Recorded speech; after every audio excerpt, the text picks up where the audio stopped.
हमारे मुल्क में 10 सालों में, ये जरा गौर से सुने, 10 सालों के अंदर 2008 से लेकर 2018 तक 400 से ज्यादा ड्रोन अटैक्स किए उस मुल्क ने जिसके लिए हम जंग लड़ रहे थे।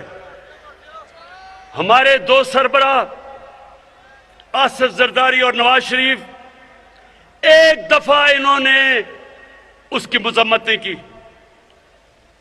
ये दुनिया के सारे कानून के खिलाफ है कि आप बमबारी करें और दहशतगर्द कहें जी, मैं जिसको मारें कहें जी दहशतगर्द है। कहीं दुनिया का कानून ये इजाजत नहीं देता। और फिर एक तरफ पाकिस्तान उनके लिए जंग लड़ रहा है और वही हमारे ऊपर बमबारी कर रहे हैं। मैं बार बार इनकी मुखालफत की, मैंने धरने दिए, मैंने हर जगह कहा कि यह इंसानी हुकूक के खिलाफ है। मैंने अमेरिका में जाके यह कहा, मैंने बरतानिया में यह स्टेटमेंट्स दी। एक जगह यूरोपियन यूनियन के एम्बेसडर्स शाह महमूद कुरैशी भी मेरे साथ थे, शीरीन मजारी भी थी। वो सारे कोई 20 एम्बेसडर बैठ के मुझे कह रहे थे कि तुम क्यों मुखालफत कर रहे हो ये ड्रोन अटैक्स की। कहते वो तो दहशतगर्द मार रहे हैं, तो आप क्यों मुखालफत कर रहे हैं। ये शाह महमूद को याद होगा और शीरीन को। मैंने उनको कहा कि लंदन में एक हमारा दहशतगर्द बैठा है 30 सालों से। उस दहशतगर्द ने जितने कराची में लोगों को कत्ल किया है, कोई भी दहशतगर्द जो तुम मार रहे हो उसने इतने कत्ल नहीं किए। फर्क यह है कि उसने पाकिस्तानियों का कत्ल किया है, पाकिस्तानियों के खिलाफ दहशतगर्दी की है, और वो आराम से लंदन में बैठा है। हम कहते हैं कि जनाब हमें दो, आप कहते हैं जी कानून में, आप कहते हैं अदालत में आके साबित करें। तो मैंने उससे कहा कि अगर पाकिस्तान, अगर आप हमें इजाजत देंगे कि हम ड्रोन अटैक करके उसको लंदन में मार दें। इनको याद है शाह महमूद को। मैंने उससे जब पूछा, मैंने कहा आप हमें इजाजत देंगे, और अगर आप इजाजत नहीं देंगे और कभी भी कोई भी महजब माशरा नहीं देता, तो क्या हम आपके कमी हैं कि आप यहां के ड्रोन अटैक्स मार रहे हैं। इसकी कोई फिक्र ना करें कि ये जो सब इकट्ठे होकर कोशिश कर रहे हैं कि हुकूमत गिर जाएगी, ये आपके सामने होगा। आने वाले दिनों में आप सब देखेंगे कि ये बजाय हुकूमत के गिरने के, ये जो 3 चूहे निकले करने चले शिकार,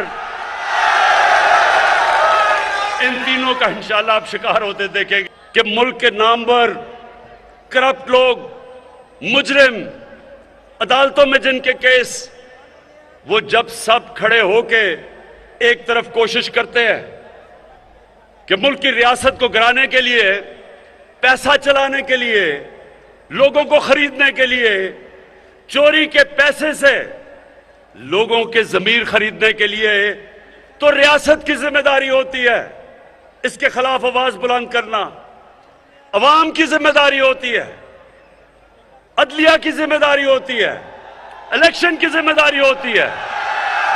कौम मुकाबला करती है इसका। मैं नौजवानों मगरिब में अपना बड़ा टाइम गुजारा क्रिकेट की वजह से। आप यकीन करें कि उनकी जमहूरियत के अंदर किसी की जुर्रत नहीं हो कि वो किसी एमपी के ऊपर, मेंबर ऑफ पार्लियामेंट का जमीर खरीदने की कोशिश करे। उनकी जुर्रत नहीं होती, ना एमपी की, मेंबर पार्लियामेंट की जुर्रत होती है बिकने की, क्योंकि उन्हें पता है कि वो माशरे में नहीं अपनी शक्ल दिखा सकेंगे। एक नौजवानों ये जरा गौर से सुने, ये सारी जिंदगी बातें आपको काम आएंगी। अमेरिका के अंदर एक बड़ा अमीर आदमी था, उसका नाम बर्नी मैडॉफ था, बहुत अमीर आदमी था, सारे बड़े बड़े लोग उसको जानते थे, फिल्म स्टार वगैरह सब जानते थे। वो करप्शन में पकड़ा गया। अब नौजवानों ये सुनो, उसे हुआ क्या? जब वो करप्शन में पकड़ा गया, उसके बड़े बेटे ने खुदकुशी की। उसका जो दूसरा बेटा था वो घर से ना निकला और अब घर बैठा बैठा ही मर गया बीमारी में। उसकी बीवी ने तलाक दी, उसकी बहन और उसके खामद ने खुदकुशी की। क्यों? क्योंकि उनको पता था कि माशरे में उनकी जगह खत्म हो गई, कोई घर नहीं उनको बुलाएगा, कोई उनके बच्चों से शादी नहीं करेगा। यह होता है खौफ। जब एक कौम अमर बिल मारूफ पे खड़ी होती है, खौफ होता है लोगों को कि माशरा क्या कहेगा। तो मैं इसलिए रहमतुल आलमीन अथॉरिटी बनाई कि हम अपने बच्चों को पढ़ाएं, स्कूल के अंदर बच्चों को सीरत नबी से पढ़ाएं, यूनिवर्सिटी में रिसर्च करवाएं, इसके ऊपर डिबेट्स करवाएं, मुल्क का कैरेक्टर बनाएं। एक जब मदीना की रियासत खड़ी हुई थी तो हमारे नबी सल्लल्लाहु अलैहि वसल्लम ने उनका कैरेक्टर, उनको लोगों को उठा दिया था, अखलाकियात उठा दी थी। और इसलिए एक तो ये वजह है कि मैंने ये अथॉरिटी बनाई कि सीरत नबी की सीरत बच्चे बच्चे को पता हो, फिर वो जो मर्जी करना चाहता है करे, लेकिन हम अपनी रियासत, अपने लोगों में शऊर पैदा करें कि उनको पता तो चले कि ये मुल्क बना क्यों था। हमने तो एक मिसाल बनी थी दुनिया में कि एक मिसाली इस्लामी रियासत क्या होती है। ये तो अल्लामा इकबाल की सोच थी। तो मैं सबसे पहले ये कहना चाहता हूं कि मैं 25 साल पहले जब सियासत शुरू की थी तो मैं इसलिए नहीं आया था कि टमाटर की क्या कीमत है और आलू की क्या कीमत है। मैं इसलिए आया था कि मैं पाकिस्तानियों को एक कौम बनाना चाहता था। मैं देखा कि कैसे कायद आजम के बाद आहिस्ता आहिस्ता हमारी कौम दुनिया में उसका वकार गिरता गया। मैंने देखा कि कैसे आहिस्ता आहिस्ता हमारे जो हुक्मरान थे उनको पता ही नहीं था कि मुल्क बना क्यों है। कायद आजम के बाद कभी भी कोई ऐसी लीडरशिप नहीं आई जिसने लोगों को बताया कि ये मकसद क्या था। जब पाकिस्तान बनने का ये नारा लगा था कि पाकिस्तान का मतलब क्या, तो ला इलाहा इल्लल्लाह जो नारा था वो इसमें फलसफा था कि कैसे हमने एक गैरतमंद और अजीम कौम बनना है। तो मैं दूसरी बात करता हूं कि हम कौम कैसे बनेंगे। एक तो मैंने रहमतुल्लाह आलमीन का आपको कहा, दूसरा हमने फैसला किया कि हम अपनी कौम में एक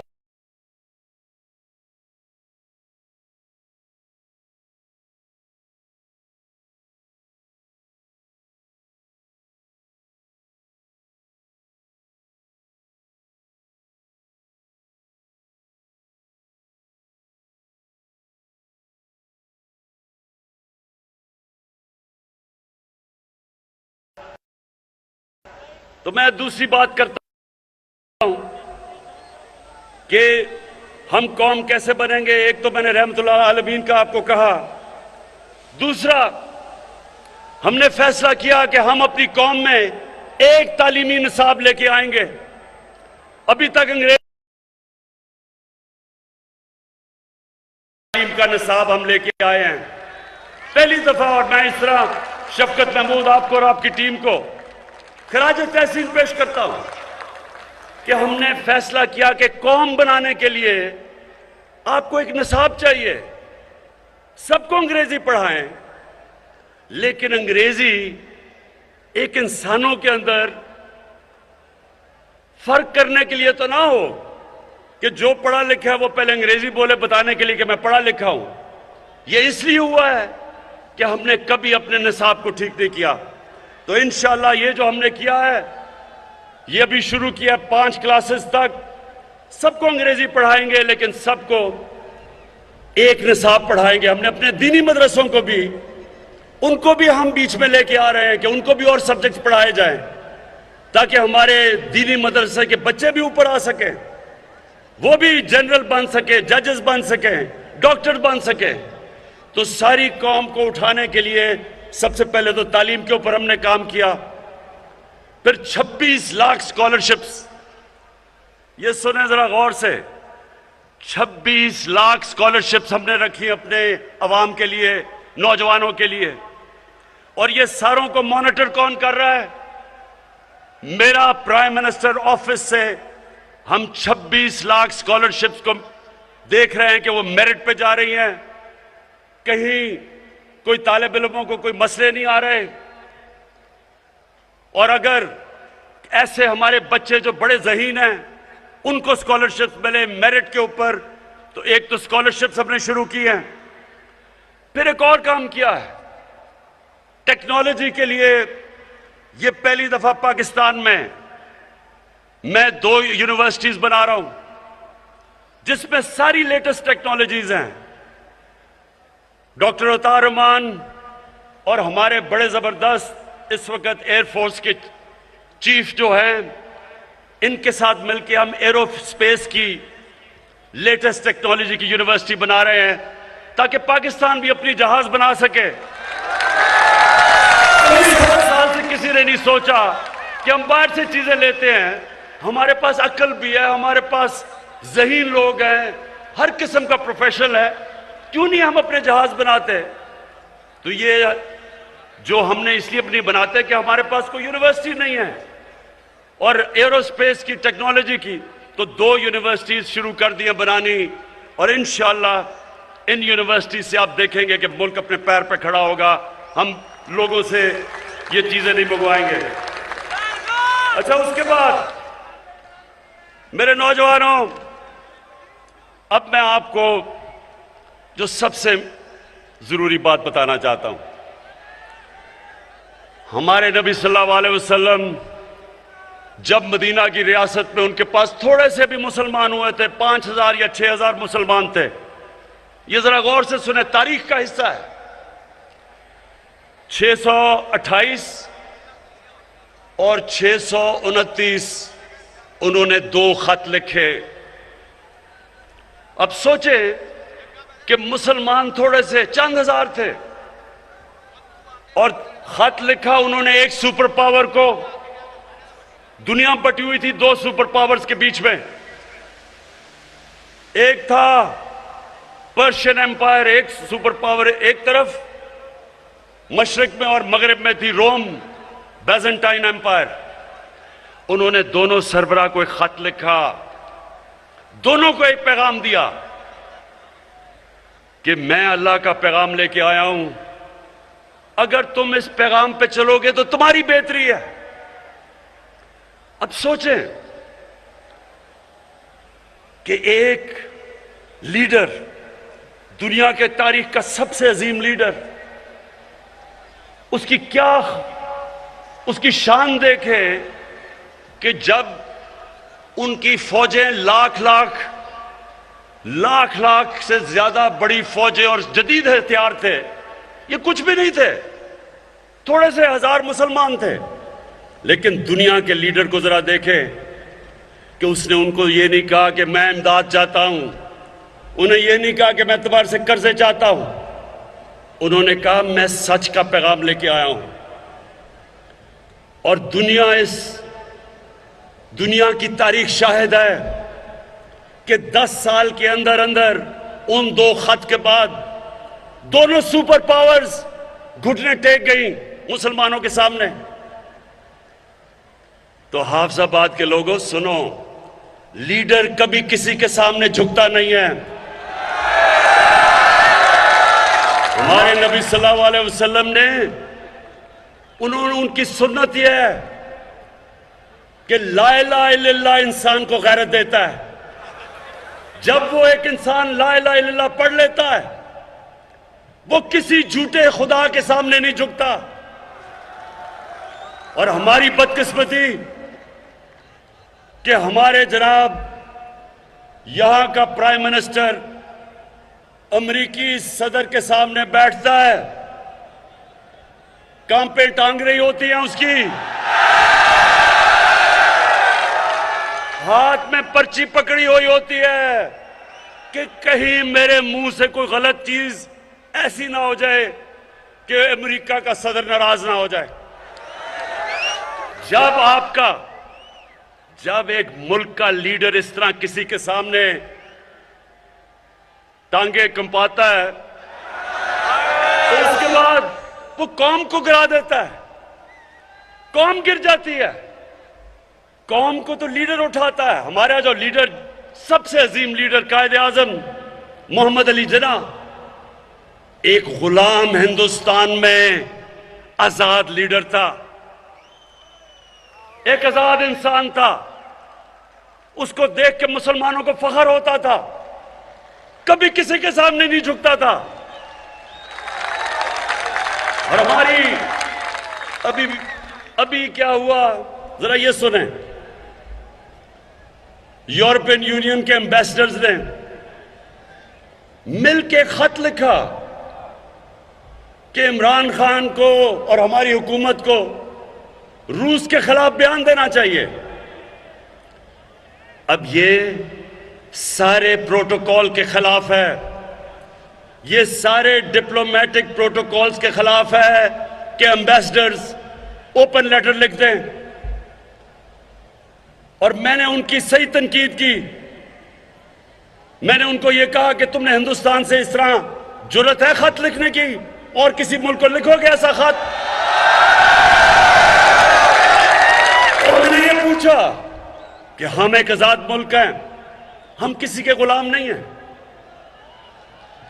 हमारे यहां अब ये सुने, पहले तो 2-3 लोगों की स्टेटमेंट्स आ गई। फजल रहमान ने कहा जी बड़ा इमरान खान ने बड़ा जुल्म कर दिया है।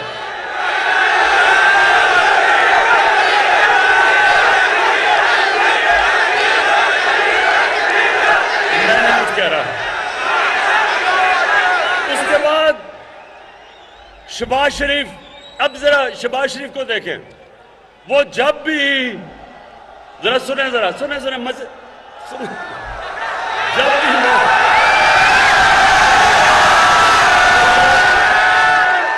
देखते होंगे जब वो कोई बाहर का एम्बेसडर गोरा आता है उसके सामने, तो वो जल्दी से अपनी टाई कमीज पहन के ना तो अपना सूट पहन लेता है